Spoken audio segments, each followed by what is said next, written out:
Welcome to Reality of Faith and Wisdom podcast. My name is Yuri, and today we're going to be talking about plastic world.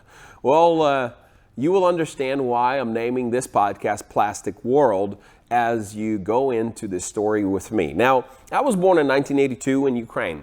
I lived on the farm. We were growing strawberries, raspberries, gooseberries. You probably never heard of those. We had apricot trees. We had walnut trees. We had pear trees. We had apple trees. We grew potatoes, garlic, radish, onion, cucumbers, lettuce, and so much more. I had to write it down because, as I was writing it down, there was so much more that we had on this farm.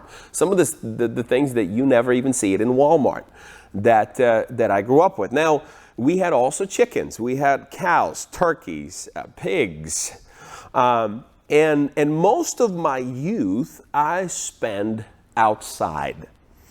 I was climbing trees. We would go to forest. We would go pick mushrooms. We would live outside. I mean, my life consisted outside. I went to sleep inside. I went home to lay down on my bed to go to sleep. But most of the time, I was running outside.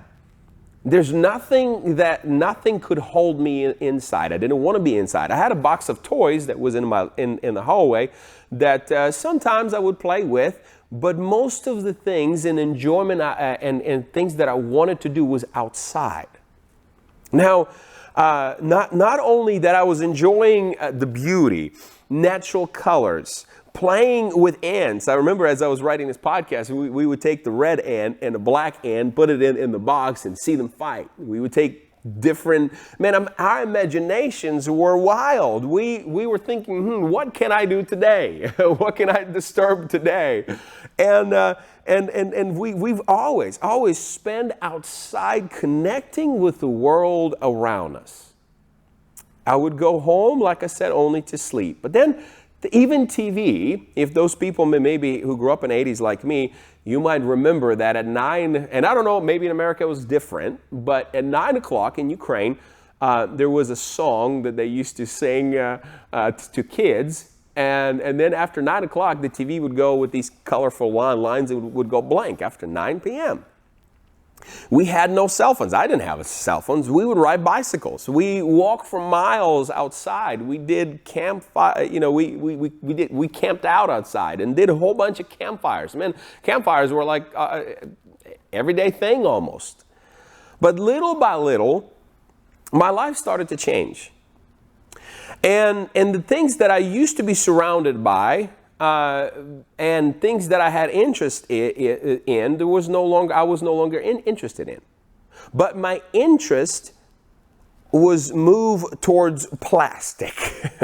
Okay, and I'll explain. The lifeless things. Even the school itself, I went to school, and as I was analyzing my life, I was sitting behind the desk. Lifeless things. Plastic desks. I was staring at a chalkboard that made out of plastic. Everything around me was lifeless. I mean, the building that we were in, that we spent majority of time, 8 hours in the morning or whatever. No, it wasn't 8 hours. It was a little less, from 9 to 1, from 9 to 3. I don't remember. I think it was 9 to 1. By 3 o'clock, I was home, or around that time. But most of my life started to revolve around dead things.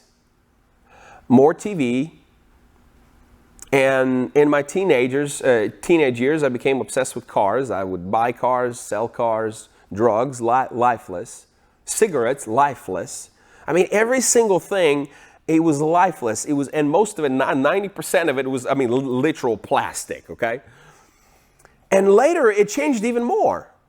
I mean, when I'm analyzing my life, it's like, oh my gosh, I remember in '89, my dad brought first computer ever. And that's when the communism was about to fall, and the Berlin Wall and all these things. And my dad brought a computer that had a Mario game on it. I became obsessed in 1989. I still remember that. I was obsessed with Mario game back in the day. That's all I had. That's all I played. And, later into 90s, early into 2000, tablets. We all got introduced to tablets, smartphones, plastic, social media. That's as plastic as it can get. Likes, plastic.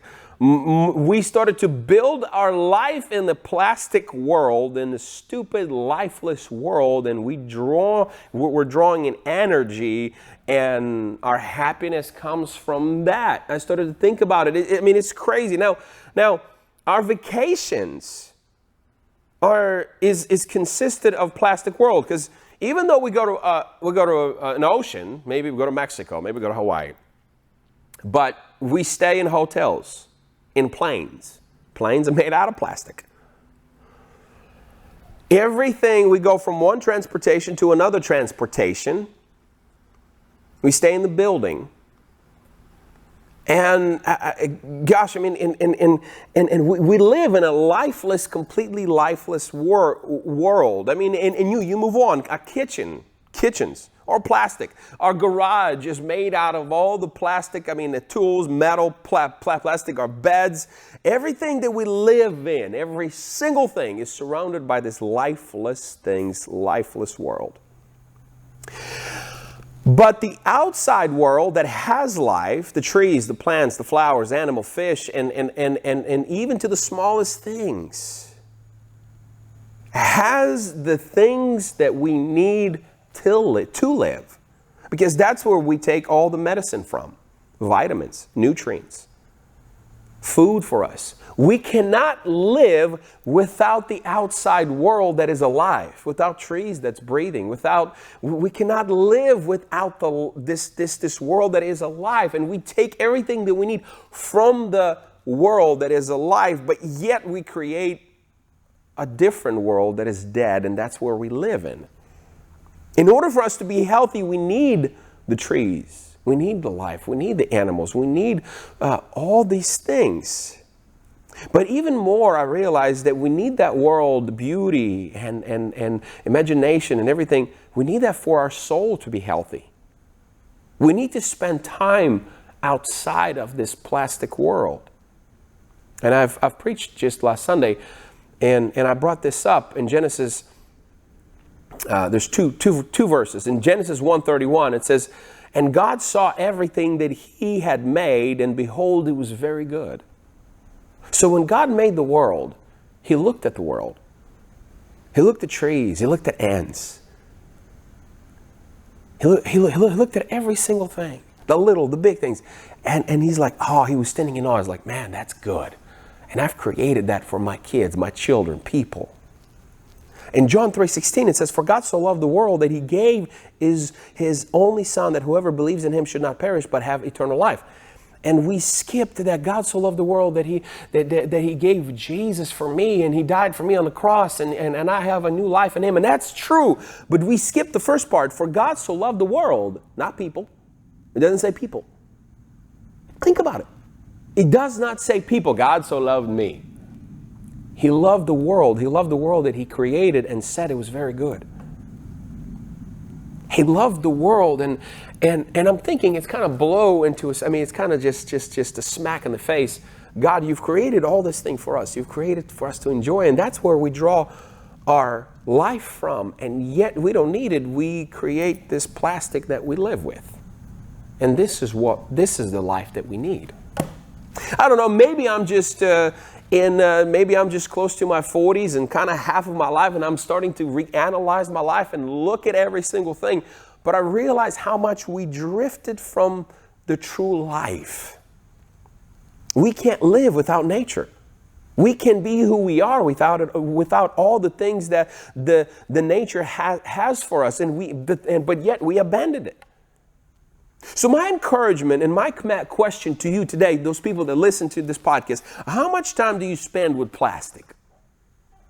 Just let that word sink in. Car that you drive, majority of it's on the frame, metal frame, but majority is plastic.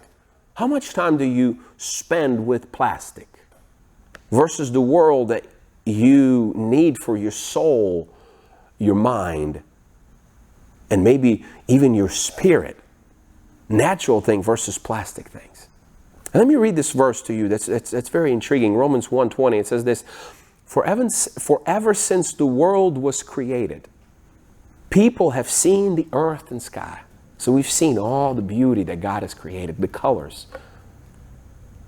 Though everything God made, through everything God made, they can clearly see, people, can clearly see His invisible qualities. So people, through the world that God created, can see the invisible qualities of God. His, God, eternal power and divine nature. And even it says that so they have no excuses for not knowing God. So the more we spend outside, the more we see the beauty, the colors, the things that has life. It points out to the creator of life. It points out to the one that created all that life. Creation has a creator. All creation bow before God. And you need creation. You need those colors, the beauty, things that has life for you to live life, for your soul to grow. I truly believe that we have drifted from God because we don't even spend time with the world that He still loves today and the world that He created for you to enjoy. Jesus prayed this prayer. He said, let your will be done on earth as it is in heaven. He wants still this world and the will of God to be on earth as it is in heaven. We always look towards heaven and we say, well, one day. But on earth as it is in heaven. He wants you to live on earth. Enjoy the nature, enjoy the beauty, enjoy this life because your soul needs it.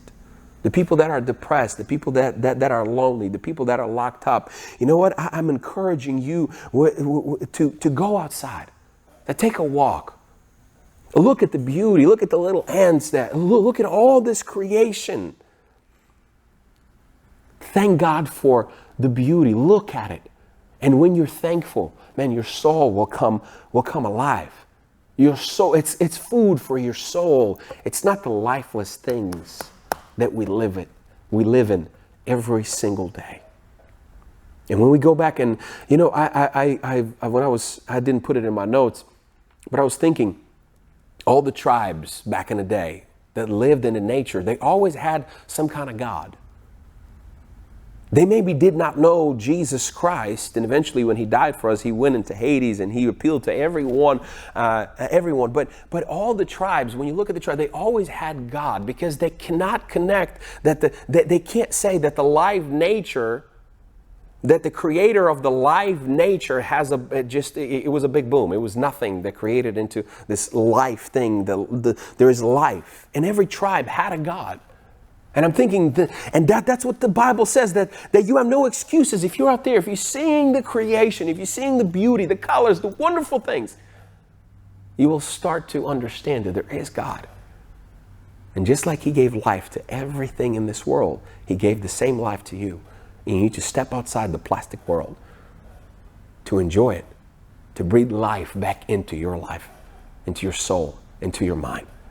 And remember, when you have faith in God, and faith and wisdom works in God and creates a supernatural force of confidence, understanding life's purpose, and everything you need to live a meaningful, extraordinary life. May the Lord bless you and keep you. May the Lord make His face shine on you, be gracious to you, turn His face towards you, give you peace, get out of your plastic world, go outside, go run around, go for a walk. And until next time, God bless you.